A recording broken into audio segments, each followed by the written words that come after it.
मेरे प्रिय मित्रों, आइए आज हम स्वाध्याय के 17वीं बैठक में डे 17 में आइए प्रवेश करें। और ज्योतिष के आज हम 7वें दिवस में आइए प्रवेश करें। पिछले 6 दिन से हम यहाँ पर ज्योतिष के विषय पर स्नातक प्रथम वर्ष पहला प्रश्न पत्र ब्रह्मांड एवं काल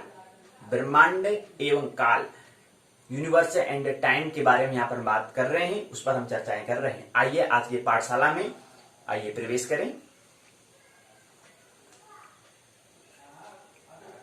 तो पिछले 6 दिन की पाठशाला में हमने ज्योतिष के प्रथम वर्ष के प्रथम प्रश्न पत्र JY 101 ब्रह्मांड एवं काल के अंतर्गत खंड 1 खगोल, खंड 2 काल के बारे में हमने पिछली बैठक में पिछले 6 दिन में हमने कुछ यहां से हमने संकेत लिए। आज हम 7वें दिन में हम खंड 3 पंचांग के बारे में हम कुछ समझेंगे। आखिर पंचांग है क्या, किसे कहते हैं, इसके बारे में हम ढेर सारी बातें आज की हम पाठशाला में करेंगे। तो सबसे पहले पंचांग है क्या, पंचांग जो शब्द है इस शब्द का अर्थ क्या होता है।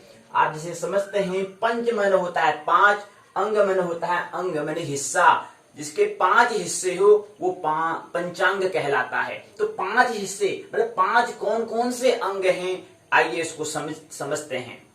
तो पंचांग के अंतर्गत जो 5 हिस्से हैं, जो 5 अंग हैं, जैसे शरीर के हिस्से होते हैं, हाथ कान नाक मुंह ऐसे होते हैं, ऐसे हमारे बॉडी के हिस्से होते हैं, अंग होते हैं, उसी प्रकार पंचांग के भी क्या हैं 5 हिस्से हैं। और क्योंकि पंचांग में मुख्यतः मूलभूत 5 अंग आते हैं, इसलिए पंचांग इसको कहा है। षष्टांग भी हो सकता है, सप्तांग भी हो सकता है, अष्टांग भी हो सकता है, लेकिन यहाँ पर पंचांग महत्वपूर्ण मतलब 5 अंग महत्वपूर्ण होते हैं।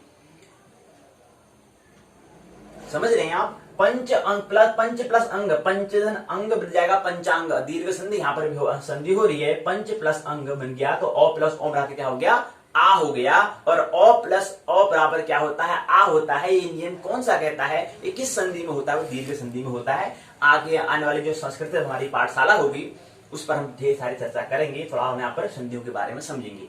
लेकिन फिर भी शब्द तो कहीं पर भी आते हैं, लेकिन हमें उस पर प्रश्न करना चाहिए इसका अर्थ क्या है।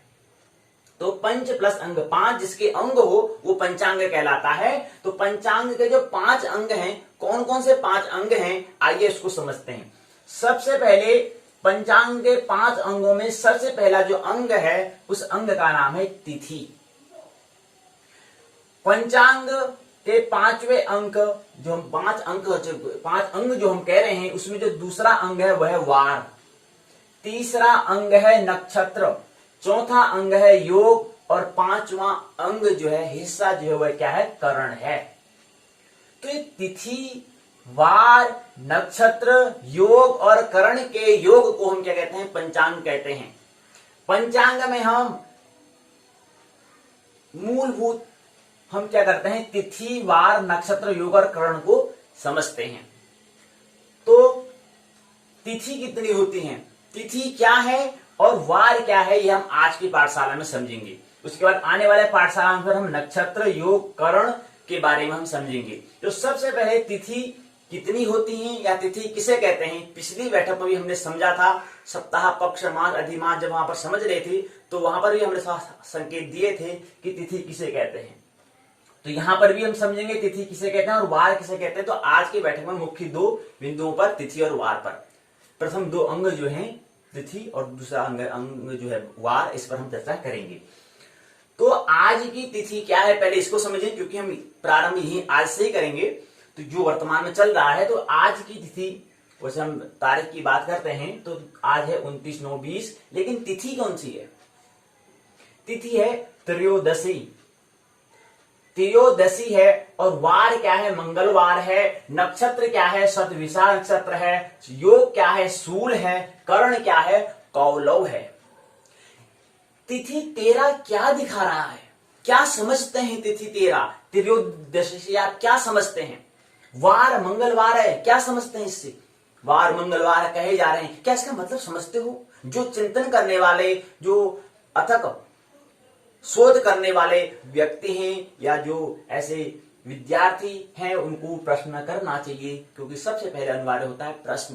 प्रश्न मतलब होता है जिज्ञासा, जिज्ञासा मतलब होता है नीड, नीड मीन्स होता है आवश्यकता। तो आवश्यकता जहां पर होगी, जहां पर अपने हमें कुछ जानना है, कुछ आखिर हो क्या रहा है यहाँ पर, आखिर क्या चल रहा है, इसको जानने के लिए, जैसे हम विज्ञान में कहते हैं क्या और कार्य और कारण पर खोज करते हैं, क्या है और कैसे है, अर्थात जिसके मस्तिष्क में जो जानना चाहता है कि प्रकृति है क्या, आंखें अस्तित्व है क्या है, हम क्या हैं, इत्यादि जिसके मन में विचार आ रहा है, तो उसको इसी तरह क्या करना चाहिए, प्रश्न करने चाहिए। तो तिथि क्या समझते हैं, त्रयोदशी कह रहे हैं, क्या मतलब होता है त्रयोदशी का, तिथि किसे कहते हैं, और वार क्या है, वार मंगलवार हम कह रहे हैं, क्या मतलब होता है इसका, और इसका नक्षत्र कहते हैं, शतविषा नक्षत्र कहते हैं, क्या मतलब होता है, नक्षत्र किसे कहते हैं, और योग, योग का मतलब क्या होता है, और योग हम सूर्य योग कह रहे हैं, क्यों नहीं, और कर्ण योग क्यों नहीं कहा, सूली क्यों कहा, क्या वजह है, और इसी प्रकार आगे कर्ण है, कौलव कर्ण कह रहे हैं, क्या होता है कर्ण, किसे कहते हैं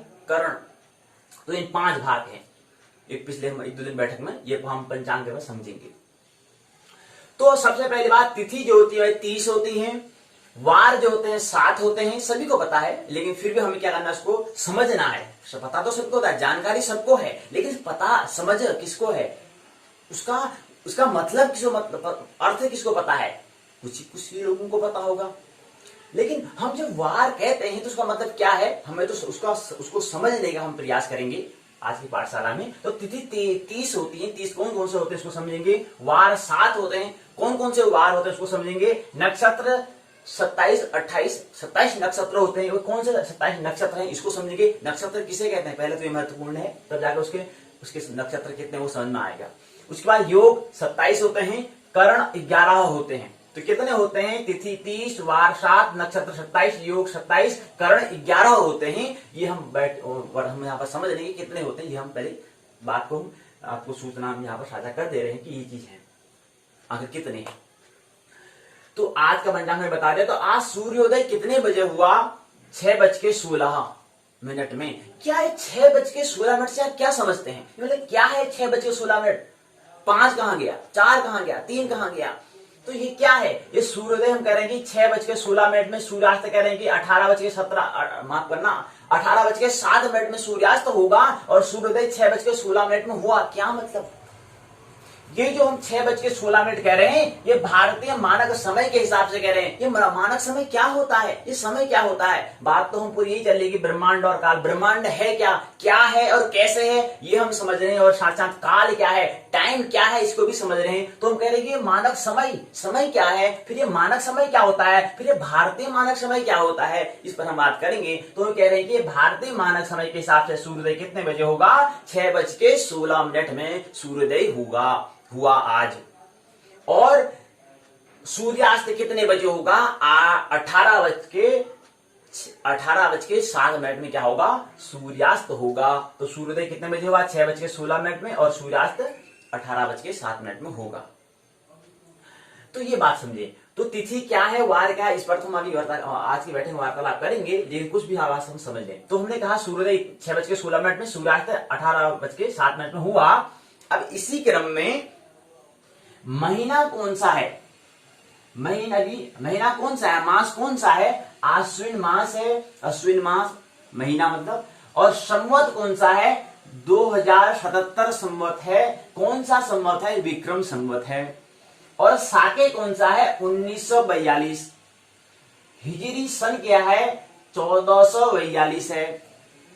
प्रथम आश्विन शुक्ल पक्ष जो है, त्रयोदशी तिथि जो है, वह कितने बजे तक रहेगी, 22:33 तक रहेगी। उसके बाद क्या होगा, उसके बाद चतुर्दशी क्या हो जाएगी, प्रारंभ हो जाएगी।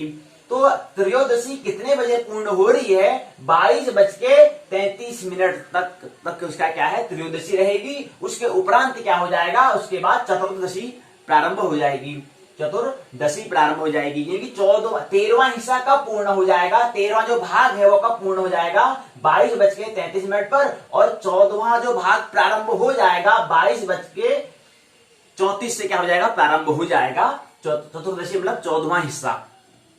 हम बात करें तिथि मतलब क्या होता है, हिस्सा, अभी बात करते हैं इस पर।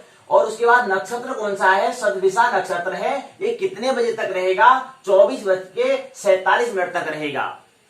उसके उपरांत तो उसके बाद क्या आएगा, पूर्व भाद्रपदा नक्षत्र आ जाएगा। उसके बाद फिर क्या है, हमने नक्षत्र की बात कर ली है, नक्षत्र कौन सा है आज, सतविषा नक्षत्र है। और कितने बजे तक रहेगा, 24:47 तक रहेगा, 24:47 तक रहेगा। उसके उपरांत पूर्व भाद्रपदा नक्षत्र आ जाएगा। ये नक्षत्र क्या है, ये सब यहां बात करेंगे। सूल योग है, 19:21 तक रहेगा। उसके उपरांत गढ़ योग आ जाएगा। उसके बाद कौलव कर्ण जो है 9:45 तक रहेगा। उसके उपरांत तैतिल कर्ण क्या आ जाएगा, उसका प्रारंभ हो जाएगा। चंद्रमा जो है आज कुंभ राशि में क्या रहेगी, दिन रात पूरे रहेगी। तो दिन भी और रात भी, जो दिन भी चल रहा है उसके बाद जो सूर्यास्त होगा उसके बाद भी अगले दिन सूर्योदय तक क्या रहेगा, सूर्योदय होने तक क्या रहेगा, चंद्रमा कुंभ राशि में रहेगी। ये राशि क्या होती है, ये कुंभ राशि कौन सी है, इस पर हम अभी बात आगे आने वाली बैठकों में करेंगे। चंद्रमा क्या है, कुंभ राशि में दिन रात रहेगा। तो इसके बाद हमने बात कर ली है, थोड़ा सा यहाँ पर समय की बात करते हैं। थोड़ा यहाँ पर हम केवल संकेत दे रहे हैं कि आगे जो हमारी पाठशाला जो उस पर हम चर्चा करेंगे उस पर थोड़ा हम प्रश्न और करें, प्रश्न बनेगा तो ही सार्थकता, नहीं तो कोई सार्थकता नहीं होने वाली है। तो यहाँ से कुछ प्रश्न बने इसलिए हम संकेत कर रहे हैं। तो समय क्या होता है, स्थानीय समय होता है, मानक समय होता है। तो जो हम कह रहे हैं 6:16 हम जो कह रहे हैं ये क्या है, मानक समय है। और मानक का मतलब है माना हुआ, वास्तविक नहीं है, स्थानीय समय नहीं है, माना हुआ है। माना हुआ क्या मतलब, क्योंकि हमें दैनिक कुछ क्रियाएं करनी होती हैं, हमें कुछ आधारित सरकारी जहाँ पर हम कुछ हमें लेखा लेख करना होता है, कुछ हमें कर्तव्य दायित्व करने होते हैं, तो वहां पर थोड़ा समय के लिए हमें कुछ दिक्कतें ना हो, इसके लिए हम समय को मान लेते हैं। तो सभी के लिए क्या होगा, फिर सभी के लिए एक जैसा होगा समय। लेकिन स्थानीय समय और मानक, स्थानीय समय जो वास्तविक समय है उस पर भी विशेष ध्यान रहना चाहिए। मानक में ही टेक नहीं जाना है, 6:16 को सूर्योदय हो रहा है, नहीं। जिस समय, तो स्थानीय समय क्या होता है, थोड़ा सा समझ लें। स्थानीय समय होता है जब उस स्थान पर, जैसे यहाँ पर हल्द्वानी है, इस क्षेत्र में जब सूर्य उदय उगा तब से क्या होगा, समय की गणना प्रारंभ होगी। तब से हम क्या करेंगे, तब से हमारी दैनिक क्रियाएं चलती हैं, तब से हम समय को क्या करेंगे, जोड़ेंगे।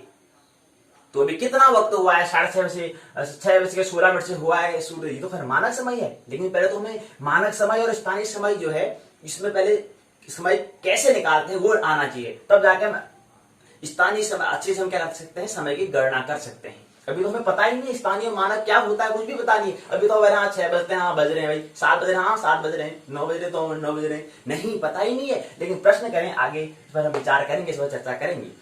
तो फिर हम बता रहे हैं कि लंदन और भारत, यहाँ पर क्या है, लंदन और भारत में क्या है, यहाँ पर वहां पर लंदन में अभी क्या बज रहे हैं, 4 बज रहे हैं, सुबह के 4 बज रहे हैं। 29 सितंबर 2020 के क्या है, 4 बज रहे हैं। और भारत में क्या हो रहा है, अभी 9:30 बज रहे हैं। इस बात का ख्याल रहे। तो ये क्या है, यहाँ पर इन दोनों के बीच का अगर अंतर आता है वो कितना आता है, 5.5 घंटे का क्या आता है, अंतर आता है, उसमें अंतराल आता है। तो ये 5.5 और वो भी प्लस का आता है, वो भी धनात्मक का आता है। तो इसका मतलब क्या समझते हैं, ये आप क्या समझते हैं, 5.5 प्लस, इसका मतलब ये होता है कि जो पृथ्वी है वो क्या करती है, हमेशा पश्चिम से पूर्व की ओर क्या करती है, परिक्रमा करती है, घूर्णन करती है। तो पहले जो है, और यहां पर हम बता दे रहे हैं कि यहां पर अगर लंदन है, यहां पर अगर भारत है, तो पहले हिस्सा कौन सा आएगा, अगर ऐसे घूमेगी तो पहला हिस्सा भारत का आएगा। और जहां पहले हिस्सा जहां पर भारत का आएगा तो वहां पर सूर्योदय पहला होगा, और जो बाद में आएगा उसका सूर्योदय बाद में होगा। तो इसलिए क्या है, +5 5.5 घंटे का अंतर हो जाता है लंदन और इसमें भारत में। तो 5.5 घंटे का क्या है, यहाँ पर अंतर है, अंतराल है। तो ये है। तो पृथ्वी हमेशा क्या करते हैं, वामावर्त एंटी क्लॉक वाइज क्या कर रही है, घूर्णन करती है। कोई भी अन्य जो ग्रह है वो क्या करते हैं, ऐसी गति करते हैं। अब और ग्रह क्या करते हैं ये तो नहीं, लेकिन पृथ्वी फिलहाल हमें पता है कि वो क्या करती है, वामावर्त एंटी क्लॉकवाइज क्या करती है, गति करती है। तो उसका जब एंटी क्लॉकवाइज गति करेगी, और एंटी क्लॉक दक्षिणावर्त और वामावर्त गति क्या होती है, उस ख्याल कभी किया, कुछ ख्याल नहीं किया। तो ख्याल करेंगे क्या है, समझिए इसको। तो क्या है, वामावर्त हम कहते हैं, और दक्षिणावर्त क्या होता है। कभी आपने देखा होगा विवाह जो मंडप होता है वहां पर कौन सी परिक्रमा होती है, कौन सी परिक्रमा होती है, या जब मंदिर में जो परिक्रमा करते हैं वो कैसी करते हैं, वामावर्त करते हैं दक्षिणावर्त, प्रश्न करो। तो जो हम परिक्रमा करते हैं, जब विवाह जो मंडप होता है तो उसमें जो हम परिक्रमा करते हैं वो दक्षिणावर्त करते हैं। मतलब क्या होता है दक्षिणावर्त? दक्षिणावर्त मतलब दाएं हाथ से जो वहां पर हो रहा है। और वामावर्त मतलब क्या होता है? वामावर्त मतलब जो बाएं हाथ जहां पर आएगा वहां से क्या होगा, उसको वामावर्त हम कहेंगे। उसको हम क्या कहेंगे? एंटी क्लॉकवाइज कहेंगे। ये परिक्रमा की गति के बारे में पता होना चाहिए, पता ही नहीं होता है, पता होना चाहिए। और दक्षिणावर्त क्या है? दाहिने हाथ, और वामावर्त जो है बाएं हाथ, ये पता होना चाहिए। दो गति हो सकती, दो तरह से गति हो सकती है, ये बात समझिए। तो अधिमास क्या है, क्षय मास क्या है, इसको हम समझेंगे। तो अश्विन अधिमास अभी चल रहा है, उसका भी प्रथम अश्विन अधिमास चल रहा है। यहां पर हमने भी कहा था कि क्या है, प्रथम अधिमास अश्विन शुक्ल पक्ष त्रयोदशी है। और ऋतु कौन सी है? शरद। अयन क्या है? दक्षिणायन, अर्थात अयन दक्षिणायन मतलब क्या होता है? सूर्य का होता है। सूर्य क्या है? अभी दक्षिण जो अयन में जो भाग है उस पर क्या है? सूर्य है। अभी किसके हिसाब से? पृथ्वी के हिसाब से। गोल कौन है? दक्षिण। और राहु केतु क्या होते हैं इसको हम समझेंगे भी, केवल संकेत कर देते हैं राहु केतु क्या होता है इसको समझेंगे। और राहु काल क्या है? यहाँ पर 12 बजे से लेकर के 13:30 तक है राहु काल। तो ये हम सात संकेत दे रहे हैं जो यहाँ पर पंचांग में, आज के पंचांग में आता है। थोड़ा बहुत उसको समझते हैं, तो हमने खाली सूचना यहाँ पर दी है। इस पर विचार करेंगे, इसको समझने का हम प्रयास करेंगे कि आखिर है क्या। जब तक समझ में नहीं आएगा तब तक प्रश्न करेंगे और छोड़ेंगे नहीं, ऐसे छोड़ने वाला नहीं है, समझ में आना चाहिए। तब तक क्या चलेगा? सूत्र चलता रहेगा, प्रश्न चलते रहेगा। तो ये हमने बता दिया। और दूसरी बात है, पृथ्वी क्या है? 3 डायमेंशन है, गोल है। एक्स और वाई अक्ष से काम चलने वाला नहीं है। यहाँ पर तो एक्स वाई अक्ष से हम बताने का प्रयास कर रहे हैं, लेकिन एक्स वाई अक्ष, पृथ्वी क्या है? गोल है, स्फीयर है। तो वहां पर हमें थोड़ा 3 डायमेंशन की जरूरत पड़ेगी, 3D की जरूरत पड़ेगी। तो उसका इसलिए कल्पना शक्ति की आवश्यकता पड़ेगी। कहने का मतलब ये है, तो कल्पना करें कि वो पृथ्वी 3 अक्ष है, त्रिविमीय है, इसकी त्रिविमीय 3 डायमेंशन है। तो उसके लिए एक्स वाई जेड, तो यहाँ पर एक्स वाई अक्ष है, उसको हम नहीं समझा सकते। वो 3 है, वो एक्स वाई जेड अक्ष है, वो गोल है, और उसको हम किस में दिखा रहे हैं? एक्स वाई अक्ष में दिखा रहे हैं। तो ये काम नहीं चलने वाला है, इसलिए कल्पना की शक्ति की आवश्यकता होगी। तो कल्पना, और कल्पना के लिए संकल्प, तो बहुत कुछ की आवश्यकता होती है। तो चंद्रमा की आई हम बात कर रहे थे, हम बता रहे थे कि क्या है कि अधिमास, इससे क्या सूचना मिलती है? अधिमास तो हम कह रहे हैं, इससे क्या सूचना मिलती है, इससे क्या समझते हैं? अधिमास कह रहे हैं, क्या मतलब है इसका? अभी अधिमास चल रहा है, अश्विन महीने का अधिमास चल रहा है, क्या मतलब है इसका? समझते हैं? प्रश्न करते हैं कभी किया नहीं किया? करो, अभी भी कोई देर नहीं हो रही है, करो प्रश्न। तो अधिमास क्या है इसको समझे। और सूचना, इससे क्या इशारा, क्या सूचना मिल रहा है, क्या इशारा मिलता है, इससे हम क्या समझ रहे हैं? इस पर विचार करें, चिंतन करें, कभी हम आप बात करेंगे, लेकिन कुछ प्रश्न होने चाहिए। तो चंद्रमा क्या है, मून क्या है, इसको समझें। अब आते हैं अपने विषय पर। अब दूसरी बात ख्याल रही कि हम यहाँ पर ब्रह्मांड और काल के बारे में बात कर रहे हैं, यूनिवर्स और टाइम के बारे में यहाँ पर बात कर रहे हैं। तो टाइम के अंतर्गत ही हम यहाँ पर क्या है, वार्तालाप हमारी चल रही है। तो टाइम की हम गणना कर रहे हैं, समय की हम यहाँ पर गणना कर रहे हैं, समय को हम समझ रहे हैं, क्या होता है समय, क्या होता है टाइम। और ताकि उस समय के हिसाब से क्या फिर जो शाश्वत सनातन है उसमें प्रवेश कर सके।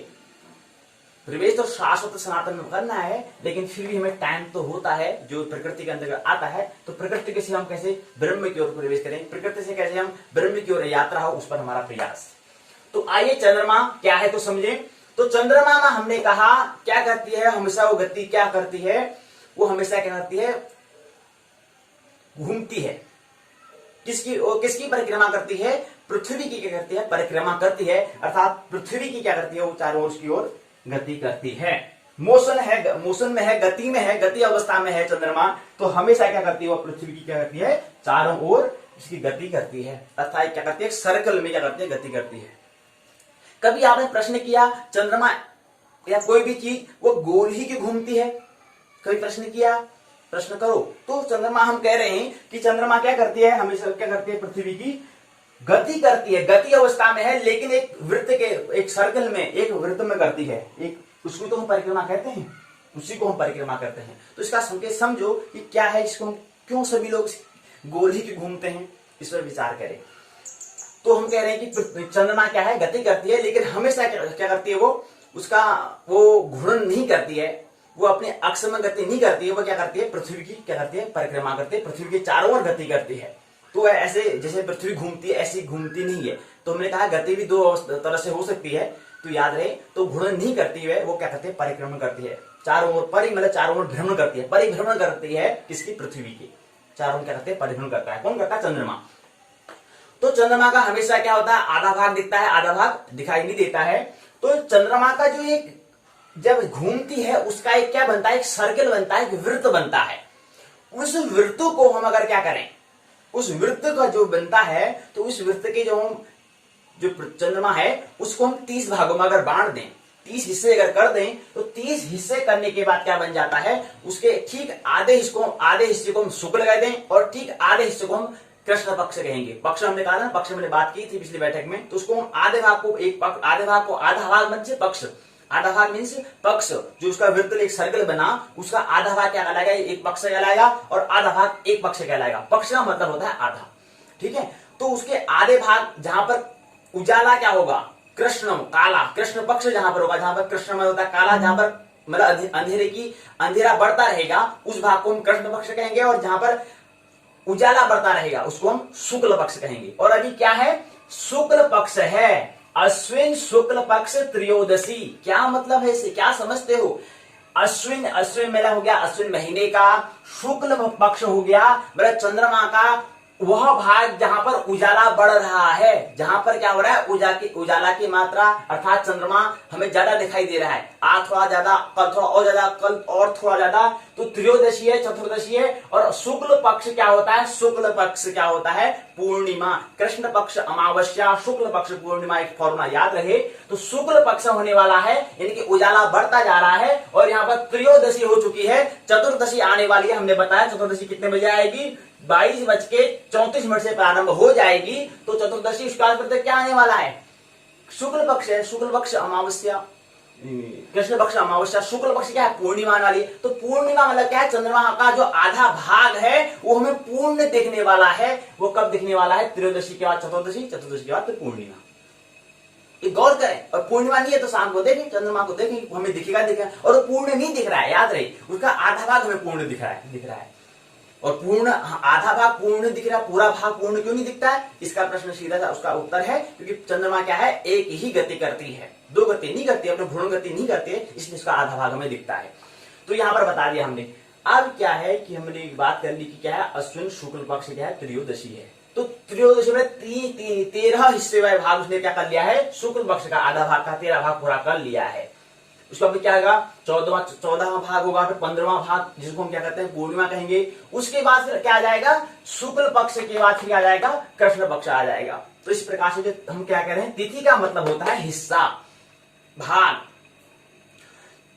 गति कर रही है वो, एक दिन में कितना भाग उसने करा, 2 दिन में कितना भाग करा, 3 दिन में कितना भाग करा, 4 दिन में कितना भाग करा, इस भाग को हम कह रहे हैं। तो उसने 13 भाग पूरा, शुक्ल पक्ष का 13 भाग उसने क्या कर लिया, पूर्ण करने वाली है। वो पूर्ण कितने बजे हो जाएगा, 22:33 पर। वो 13वां जो हिस्सा है, 13वां जो भाग है शुक्ल पक्ष का अर्थात उजाले का, वो पूर्ण कर लेगी। कौन, चंद्रमा। तो चंद्रमा क्या कर लिया, त्रयोदशी को अर्थात 22:33 पर पूर्ण कर लेगी। उसके बाद 14वें हिस्से में क्या करेगी, प्रवेश करेगी। तो समय लग रहा ना, कितने समय में पूर्ण कर रही है, बता रहे हैं कि 22:33 से शुरू कर वहां पूर्ण कर रही है, और 22:34 से चतुर्दशी प्रारंभ हो गई। कब तक रहेगी, इसमें कुछ ख्याल है, कब तक यह रहेगा। कभी कभी अखबार में भी गौर कर लिया करें। तो यहां पर दे रखा है, कल का पंचांग इसमें दिया हुआ है, क्या दिया है, अश्विन मास साके बता रखा है। इसमें बताया है कि शुक्ल पक्ष चतुर्दशी जो है 24:25 तक रहेगी। उसके बाद पूर्णिमा आ जाएगा, उपरांत पूर्णिमा।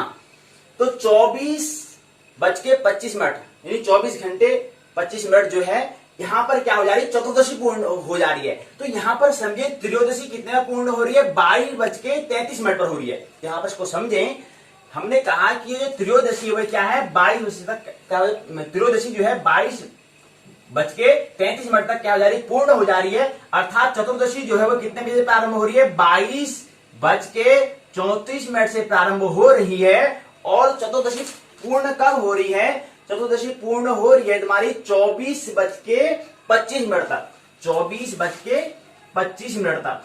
ये समझे, ये है यहाँ पर समझाने की बात। तो ये है इसका मतलब क्या हो रहा है कि एक हिस्से को पूरा करने में कितना वक्त लग रहा है, यहां से समझ में बात में आ रही है। तो ये क्या है, 22:34 से प्रारंभ हो रही है चतुर्दशी और 24:25 तक क्या जा रही पूर्ण हो जा रही है। और इन दोनों के बीच में कितना अंतर है, अर्थात एक भाग में जाने में कितना वक्त, एक भाग से दूसरे भाग तक जाने में चंद्रमा को कितना वक्त लग रहा है, ये बात हमें समझ में आ रही है। एक स्थान से दूसरे स्थान पर जाने में हमको भी वक्त लगता है, यहां से अगर हम नैनीताल जाएंगे तो कुछ वक्त लगेगा। ऐसे ही क्या है, जो चंद्रमा है उसको एक स्थान से दूसरे स्थान में त्रयोदशी से चतुर्दशी तक जाने में कितना वक्त लगता है, या चतुर्दशी से पूर्णिमा तक जाने में कितना वक्त लगता है, वो टाइम यहाँ पर दिया गया है। आगे बैठक में विस्तार से बात करेंगे। तो ये हमने बात बताई है, कुछ बातों पर विचार चिंतन करें तो ये इसे अच्छा से तैयार होगा। अब आइए थोड़ा हमको वार क्या है थोड़ा इसको समझ लें। तो तिथि हमने बताया क्या है।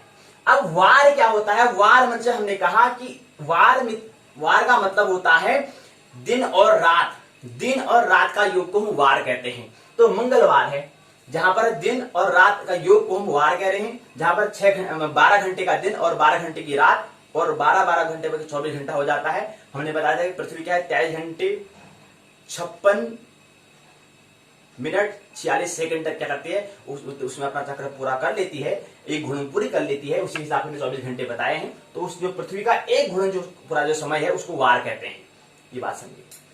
तो यहाँ पर क्या इसलिए मंगलवार हमने लिखा है, अर्थात क्या है मंगल ग्रह के हिसाब से तो है यहाँ पर मंगल ग्रह से संबंधित, इसलिए इसको मंगलवार हमने कहा। तो ये बात है। तो तिथि हो गया, जिस पर हम विचार करें। तो वार बता दिया। अब इसको आइए थोड़ा पंचांग को समझ लेते हैं आज की बैठक में थोड़ा संक्षिप्त में। जिसे दे रखा ये है पंचांग।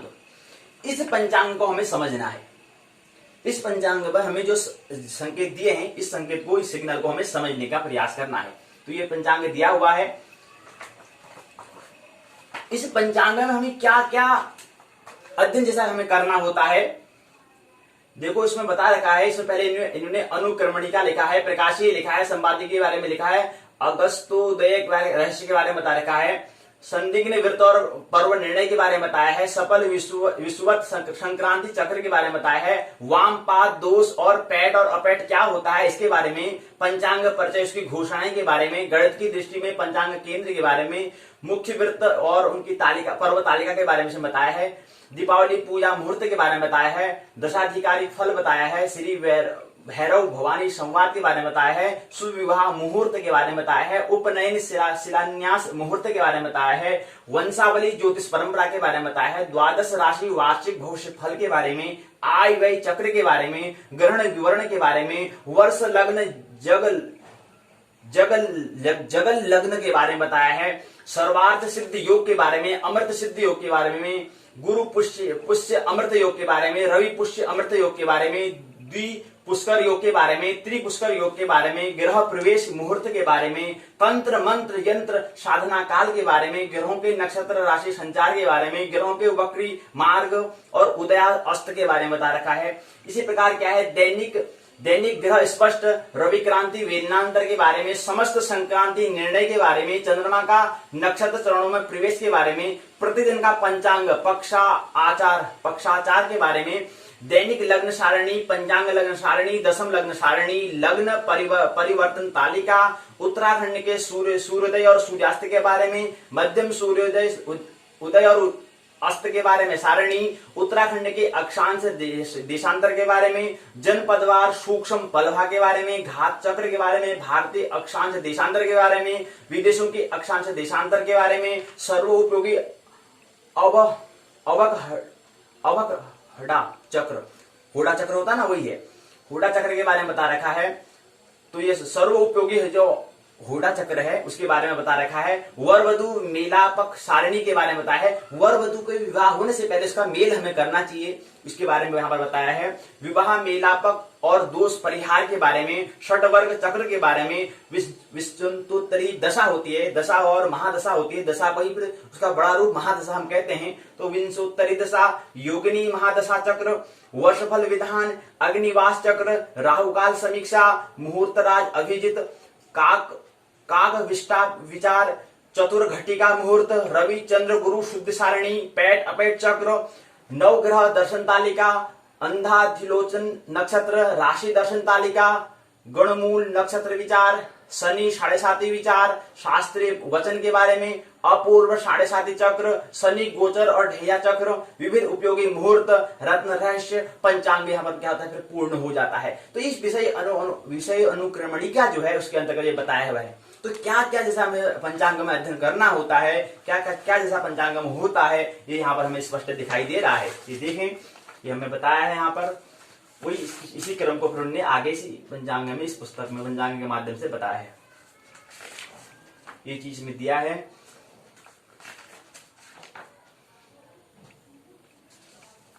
कैसे कैसे मुहूर्त होते हैं इसके बारे में पूरा, ज्योतिष क्या है, जो आगे भविष्य में होने वाला है उसकी खोज, और जो आवश्यक जो है उसके साथ कैसे हम समायोजित हुए, कैसे हम मानसिक और शारीरिक और आत्मिक तल पर उस पर क्या करें, हम उस पर हम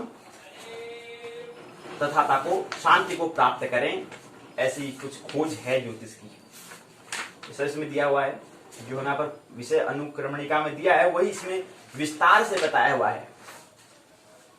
बता रहे हैं कि दैनिक प्रातः 5 घंटे 30 मिनट का क्या होता है भारतीय स्टैंडर्ड टाइम जो है वो उसका अंतराल होता है ग्रीनविच मीन टाइम से होता है, GMT के बीच में जो अंतराल है वो इतने अंतराल, इसमें अंतराल होता है। सबसे बताया है जो 27 नक्षत्र कहते हैं सब इसी में पंचांगों में देखने को मिलता है। इसी पर हमें अध्ययन करना है, इसको हमें समझना है, इसलिए इसको साथ समझेंगे। आज की बैठक में केवल इसको वैसे समझा रहे हैं, इसे दिखा रहे हैं कि इसमें क्या जैसा होता है। इसमें देखें तो मजा आने वाला। तो पंचांग क्या होता है इसको समझो, ठीक है। ये इसमें बता रखा है, ये लग्न सारणी होगी, सूर्यास्त उदय के साथ भारतीय मध्यम सूर्य और अस्त सारणी के बारे में बताया है। ये उत्तराखंड अक्षांश देशांतर सारणी राज्यवार बता रखा है, इसको समझेंगे क्योंकि हमें क्या करना है, वास्तविक समय जो स्थानीय समय है उसको समझना है, जो लोकल टाइम है उसको हमें ज्यादा जोर देना है, क्योंकि हमें क्या करना है, सूक्ष्म गणना करनी है, सूक्ष्म से भी अति सूक्ष्म हमें गणना करनी है। इसलिए तो हमें मानक समय से काम चलने वाला नहीं है और चलेगा नहीं, ज्योतिष में तो मानक समय चलता ही नहीं है। तो जो स्थानीय समय है उसको समझे। तो ये रहा पंचांग।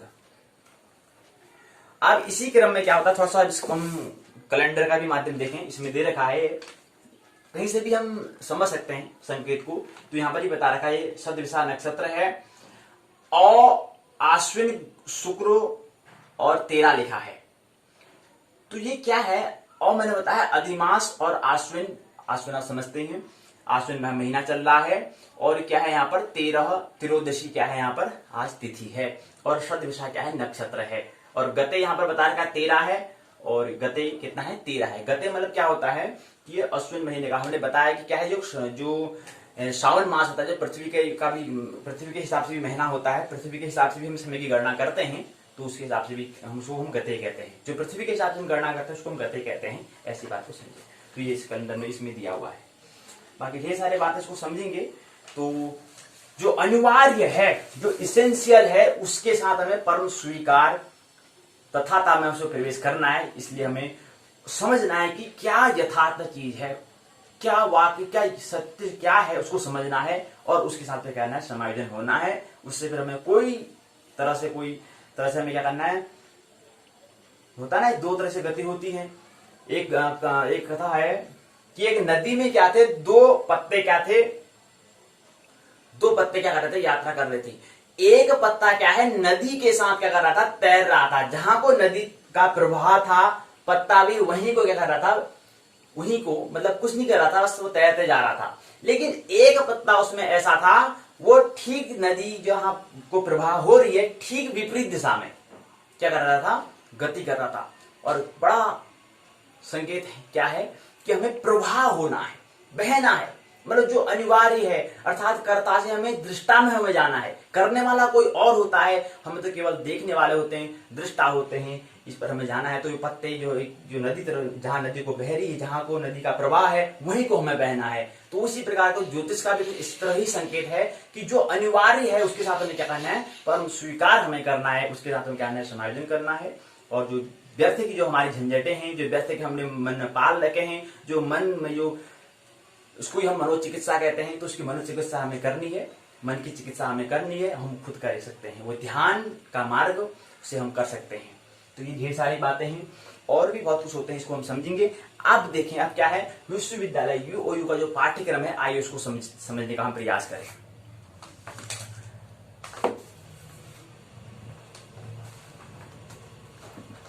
ये तो हमने अब विश्वविद्यालय का कैसे, विश्वविद्यालय विद्यार्थियों को कैसे पढ़ना है, किस तरह से उसको आगे अध्याय तिथियों के बारे में समझना है, उसको आइए समझें। तो हमने कहा खंड 3 है पंचांग से परिचय। प्रश्न किस तरह से विश्वविद्यालय पूछता है इसको समझें। पंचांग साधन को स्पष्ट कीजिए। दूसरा प्रश्न पूछा है पंचांगों के अंगों की विस्तृत व्याख्या कीजिए। ये बड़ा प्रश्न है, ये दीर्घ प्रश्न है, दोनों के दोनों दीर्घ प्रश्न है। उसके बाद फिर तीसरा प्रश्न पूछा है तिथियों का नाम उल्लेख पूर्वक तिथियों के सैद्धांतिक स्वरूप का वर्णन कीजिए। इसी क्रम में ये भी दीर्घ प्रश्न है। अब लघु प्रश्न है तिथियों के स्वामी का नाम लिखिए। तो इसमें बता रखा है खंड 3 पंचांग, उसके बाद इसके अंतर्गत पहली इकाई है तिथि क्रम एवं सैद्धांतिक स्वरूप। पहली इकाई है, इकाई की संरचना, प्रस्तावना, उद्देश्य, तिथि क्रम, तिथि शब्द की व्युत्पत्ति, अर्थ और परिभाषा, कैसे इसकी उत्पत्ति हुई है, व्युत्पत्ति हुई है इसके बारे में, तिथि जो शब्द है और उसका अर्थ और परिभाषा। दूसरा है पक्ष विचार और तिथियों की संख्या। तीसरा बिंदु है तिथियों की संज्ञाएं और स्वामी विचार। चौथा बिंदु है क्षय और वृद्धि तिथि विचार। पांचवा है तिथियों की व्यवहारिकता, तिथि का हमारे जीवन में क्या व्यवहार में क्या उपयोगिता है, उसके बारे में बात कर रहे हैं। फिर अगला बिंदु है तिथियों का सैद्धांतिक स्वरूप है, तिथियों का सैद्धांतिक स्वरूप। दूसरा बिंदु है चंद्र और सूर्य का स्थानांतर और बिंबांतर, बिंबधन अंतर, तो बिंबांतर विचार, बिंबांतर विचार अगला बिंदु है। फिर इससे अगला जो बिंदु है तिथि का मध्यम और स्पष्ट मान पर विचार कीजिए। अगला बिंदु है तिथि साधन पर विचार कीजिए। सारांश शब्दावली अभ्यास प्रश्नों के उत्तर मिलेंगे। सहायक पाठ्य सामग्री, संदर्भ ग्रंथ सूची, निबंधात्मक प्रश्न है। इसका आइए पहला जो है प्रस्तावना। क्या कहते हैं, कहते हैं कि ये पंचांग जो है तृतीय खंड है, इसके अंतर्गत जो इकाई है वो क्या है, तिथि है। पंचांगम तिथि व नक्षत्र योग करण को हम ये पंचांग के क्या है, 5 अंग हैं, ये बताते हैं। उसके बाद फिर बताते हैं कि ये क्या है, इसका उद्देश्य, 5 उद्देश्यों के बारे में बताया। फिर तिथि क्रम क्या है, इसके बारे में अगला बिंदु बताते हैं। तिथि क्रम क्या है, तिथि शब्द की व्युत्पत्ति क्या होती है। वाचस्पत्य नामक शब्दकोश के अनुसार अत होता है चलने के अर्थ में प्रयुक्त धातु में इथिन प्रत्यय को जोड़ने पर, अर्थात प्रीतोषदादित्वात् दीप प्रत्यय के योग से तिथि शब्द क्या होती है, तिथि शब्द की व्युत्पत्ति होती है। वहीं पर काल माधव के अनुसार तिथि शब्द की व्युत्पत्ति इस प्रकार होती है। क्या होती है, जो काल विशेष वृद्धि या क्षय होने वाली एक चंद्र कला को विस्तार देता है वही तिथि है। अर्थात यथोक्त कला के द्वारा जो विस्तारित है वह तिथि है। इसी प्रकार से सिद्धांत शिरोमणि नामक ग्रंथ में कहा है तन यते कल या इस यस्मात् स्माता स्मृता। अर्थात क्या है, तिथि शब्द का मतलब होता है चंद्र की एक कला का मान। कला हम जिसको हम कह रहे हैं, भाग मतलब जो हिस्से कह रहे हैं उसको हम कला कहते हैं। तो करेंगे चंद्र की एक कला का मान को हम क्या कहते हैं, तिथि कहते हैं। तो क्या है, चंद्रमा का अपना प्रकाश नहीं होता है, वह सूर्य के प्रकाश से क्या होता है, प्रकाशित होता है। अमावस्या के अंत में चंद्र सूर्य के निकट रहता है। इस समय सूर्य और चंद्र का पूर्वापर अत्यंत शून्य अंश होता है। चंद्र अपनी शीघ्र गति के कारण अपनी पूर्वाभिमुख गति से सूर्य के आगे ओर जाता है। सूर्य एवं चंद्र के भ्रमण से इन दोनों के मध्य प्रतिदिन 12 अंश का अंतर बढ़ता रहता है। ठीक पूर्णिमा के अंत इन दोनों के बीच में 180 अंश का अंतर हो जाता है। पुनः 360 या 0 अंश का अंतर होते ही दूसरी अमावस्या की समाप्ति हो जाती है। एक अमावस्या के अंत से दूसरे अमावस्या के अंत तक के बीच के समय को हम चांद्रमास कहते हैं। इसी प्रकार क्या होता है, एक चंद्रमास में सूर्य से कोणीय स्थिति के अनुसार चंद्र का बिंब कभी अदृश्य रहता है, कभी आपको बिंब क्या होता है, थोड़ा सा दिखाई ही देगा। कभी बिंब का आधा हिस्सा ही हमें दिखाई देगा, तो कभी आधे से ज्यादा भाग हमें दिखाई देगा। पूर्णिमा के दिन आपको चंद्रमा का अर्ध चंद्रमा जो है उसका पूर्ण बिंब हमें दिखाई देगा। आधा भाग पूर्ण हमें दिखाई देगा। एक रात्रि को यदि एक रात्रि को यही चंद्रबिंब दिखाई नहीं देगा, इन्हीं चंद्रबिंब के दृश्या अदृश्य भाग के आधार पर प्राचीन आचार्यों ने चंद्र की 16 कलाओं की कल्पना की, जो पूरे चंद्रमास में दिखाई देती है। ये बताया है। अब क्या होता है इसको एक बार और समझें। सूर्य और चंद्र में 12 अंश का अंतर पड़ने में जितना समय लगता है उसे हम तिथि कहते हैं। तिथि क्या है? सूर्य और चंद्रमा में 12 अंश का अंतर पड़ने में जितना वक्त लगता है, जितना समय लगता है, जितना समय व्यतीत हो जाता है, उसी को हम तिथि कहते हैं। उसको हम क्या कहते हैं? तिथि कहते हैं। पक्ष, विचार और तिथियों की संख्या क्या है, इस पर यहां पर दिया हुआ है। और उसके बाद फिर बताया शुक्ल पक्ष में तिथियों का क्रम होता है प्रतिपदा, द्वितीया, तृतीया, चतुर्थी, पंचमी, षष्ठी, सप्तमी, अष्टमी, नवमी, दशमी, एकादशी, द्वादशी, त्रयोदशी, चतुर्दशी और पूर्णिमा। ये क्या है? शुक्ल पक्ष में। तो शुक्ल पक्ष में पूर्णिमा आता है। उसके बाद कृष्ण पक्ष में प्रतिपदा, द्वितीया, तृतीया, चतुर्थी, पंचमी, षष्ठी, सप्तमी, अष्टमी, नवमी, दशमी, एकादशी, द्वादशी, त्रयोदशी, चतुर्दशी एवं अमावस्या। अमावस्या और पूर्णिमा के दो भेद हैं। जिस दिन अमावस्या कृष्ण चतुर्दशी से युक्त होती है उस अमावस्या को शनि कहते हैं। जिस दिन अमावस्या शुक्ल प्रतिपदा से युक्त होती है उस दिन अमावस्या को कुहू कहते हैं। ये इसका क्या है? भेद बताया हुआ है। और पूर्णिमा के जहां पर होगा, आप पंचांग में गौर करें, ध्यान दें, तो जहां पर पूर्णिमा होगी उसको हम 15 से हम क्या करते हैं? 15 अंक से क्या करते हैं? व्यक्त करते हैं। 15 अंक वहां पर लिखा होगा जहां पर पूर्णिमा होगी। और जहां पर अमावस्या होगी, अमावस्या के स्थान पर इसको हम 30 अंक से क्या करेंगे? इसको हम दिखाते हैं। अर्थात जहां पर 30 लिखा होगा तो वहां पर स्पष्ट वहां पर समझ लेना कि क्या है? अमावस्या है। और जहां पर 15 लिखा होगा, 1-5 जहां पर लिखा होगा वहां पर क्या है? पूर्णिमा है। अब जो पूर्णिमा आ रही है, अश्विन शुक्ल पक्ष जो त्रयोदशी है, आने वाली जो पूर्णिमा है, तो वहां पर 15 लिखा होगा पंचांग में। तो 15 का मतलब क्या है? पूर्णिमा है। और 30 का मतलब होता है अमावस्या। 30 वाले मतलब क्या कहूं? महीना पूरा हो गया। इस बात को यहाँ पर क्या करें? जब पंचांग देखें तो यहाँ पर गौर करना चाहिए हमें, असमंजस में न रहे, इसलिए हम आपको समझाई दे रहे हैं, बताई दे रहे हैं। तिथियों की संज्ञाएं, उनके स्वामी के विचार, क्या संज्ञाएं होती हैं इसके बारे में, और उसके स्वामी कौन कौन से हैं इसके बारे में, इसके बारे में आपको दिया, इसमें बताया हुआ है। उसके बाद क्षय और वृद्धि तिथि क्या होती है? क्षय वृद्धि तिथि क्या है? सूर्य और चंद्र में 12 अंश का अंतर पड़ता है तो तिथि एक तिथि होती है। एक तिथि का मान औसतन कितना होता है? 59 घटी 30 पल का होता है। कितना होता है? 59 घटी 3 पल का होता है। 59 घटी 3 पल का होता है। चंद्रमास 29.5 दिन का होता है। चंद्र महीने की गणना कितनी होती है? 29.5 दिन का होता है, जिसमें 30 तिथियां व्यतीत होती हैं। 30 तिथियां मतलब 30 हम क्या बना रहे हैं? भाग बता रहे हैं उसको हम तिथि मतलब भाग कहते हैं। तो 30 तिथियां होती हैं, तो 29.5 दिन का होता है चंद्रमास, उसमें 30 तिथियां व्यतीत हो जाती हैं। इस प्रकार 12 चंद्रमास में 354 सावन दिन होते हैं। 12 चंद्रमा के हिसाब से हम समय की गणना करते हैं, उसमें 12 महीने में कितने दिन होते हैं? 354 दिन होते हैं, सावन दिन होते हैं, जिसमें 360 तिथियां होती हैं। 360 क्या होती हैं? तिथियां होती हैं। इस प्रकार एक वर्ष में तिथियों का क्षय और वृद्धि होकर लगभग 6 दिन कम हो जाते हैं। जहां पर तिथि का कभी बढ़ जाती है, कभी घट जाती है, इस हिसाब से लगभग 6 दिन कम हो जाते हैं। ये हमें यहाँ पर क्या ये बात समझ में आ रही है, क्योंकि 354 है, 354 और 360 में कितना अंतर आ रहा है? 6 दिन का अंतर आ रहा है। तो इसलिए हमें क्या करें? कभी तिथि बढ़ जा रही है, कभी घट जा रही है, कभी गल जा रही है, जो हो रहा है, तो हम यहाँ पर क्या होता है? तिथि का बढ़ना और घटना वो हिसाब से क्या है? 6 दिन का क्या पर अंतर आता है। क्योंकि जिसमें 360 तिथियां हैं, लेकिन कितनी होती है चंद्रमास में? 354 दिन होते हैं, 352 दिन होते हैं। 12 चंद्रमा के हिसाब से जो महीने लगाते हैं, तो 12 मास के हिसाब से 354 दिन होते हैं। तो चंद्रगति के आधार पर तिथि का मान 60 घटी से कम या अधिक होता रहता है।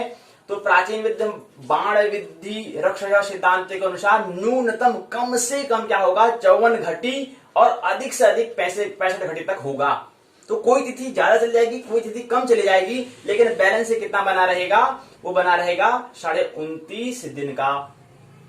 तो ये बता रहे हैं कि यहाँ पर क्या है, और कम और अधिक से अधिक कितना जा सकती है, 65 घटी तक जा सकती है, और कम से कम 54 तक जा सकती है। ये इसका क्या है, बाण सिद्ध रक्षे सिद्धांत के अनुसार बता रहे हैं। तो न्यूनतम ये है। और जबकि क्या है, सप्तवृद्धि दक्षिणा सिद्धांत के अनुसार क्या होता है, कम से कम 50 घटी तक, अधिक से अधिक 67 घटी तक जा सकता है। लेकिन जब तिथि का मान 60 घटी से अधिक हो तो वृद्धि हो जाएगी, जब 60 घटी से कम होगा तो उस दिन तिथि को हम क्या कहेंगे, क्षय तिथि कहेंगे। तो जहां पर 60 घटी से कम हो जाएगा वहां पर तिथि क्या हो जाती है, क्षय हो जाता है, तिथि का क्षय हो जाता है। और जहां पर घटी 60 से ऊपर होगी तो वहां पर तिथि को हम वृद्धि तिथि कहते हैं। और वृद्धि मतलब क्या होता है, सूर्योदय से पहले तक जो पहले ही पूर्ण हो जाती है इसको क्षय कहते हैं, जो उसके बाद बनी रहती है उसको हम वृद्धि कहते हैं। तो क्षय तिथि क्या है इसको समझेंगे, और यहाँ पर समझाया है, और वृद्धि तिथि क्या है इसको यहाँ पर समझाया गया है। इसी क्रम में कुछ प्रश्न पूछे हैं।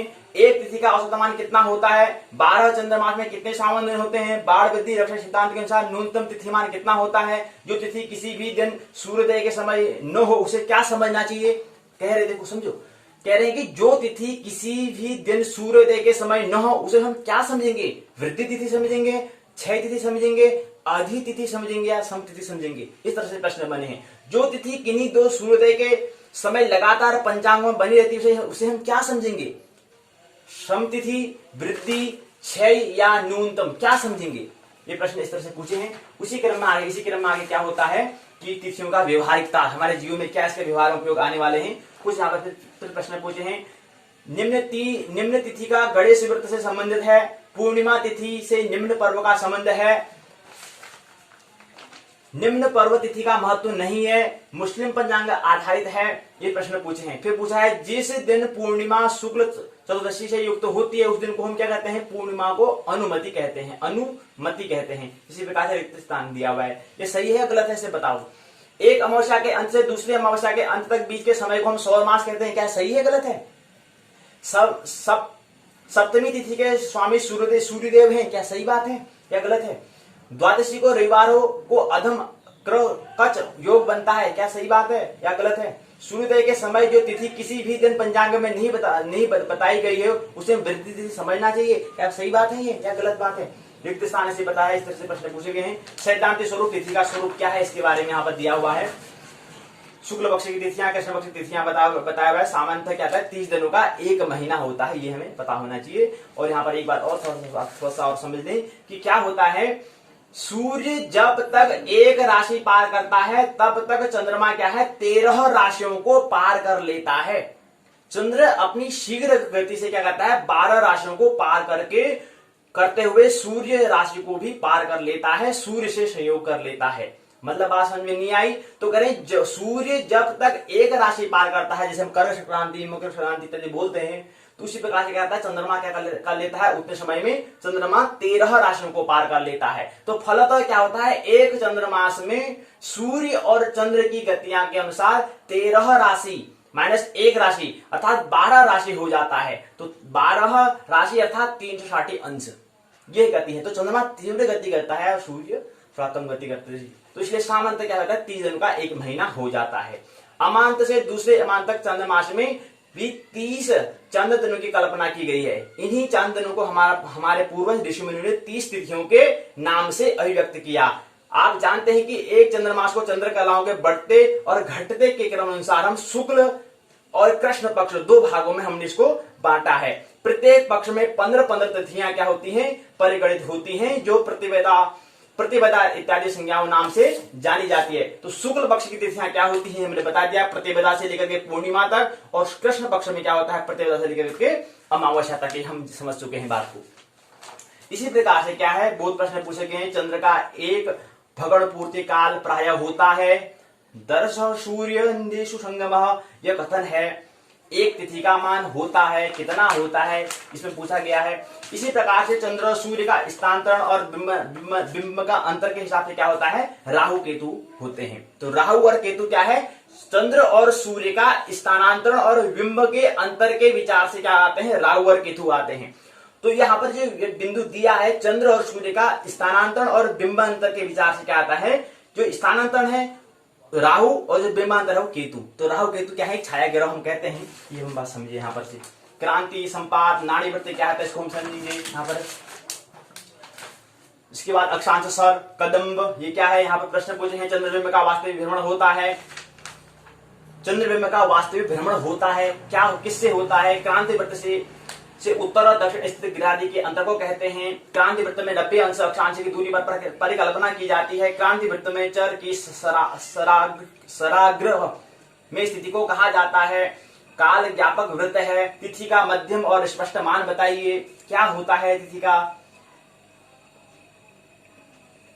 एक तिथि का औसतन मान क्या होता है? 59 घटी आता है। एक तिथि का औसतन मान 59 घटी 3 पल होता है, ये ख्याल रहना चाहिए। तो एक तिथि का औसतन मान कितना होता है? 59 घटी 3 पल होता है, ये बात आप ख्याल लें। तिथि का मान 60 घटी तक हो सकता है, कम ज्यादा हो सकता है, न्यूनतम 50 तक हो सकता है, अधिक से अधिक 60 घटी तक हो सकता है। ये हम यहाँ पर समझाया है, ये पिछली बात हम समझ चुके हैं। तिथि का साधन कैसे करना है? कुछ प्रश्न पूछे हैं। एक तिथि का औसत मान कितना होता है? एक चंद्रमास में घटियां होती हैं। तिथि का अधिकतम मान कितना हो सकता है? तिथि का न्यूनतम मान कितना हो सकता है? इसमें बताया है।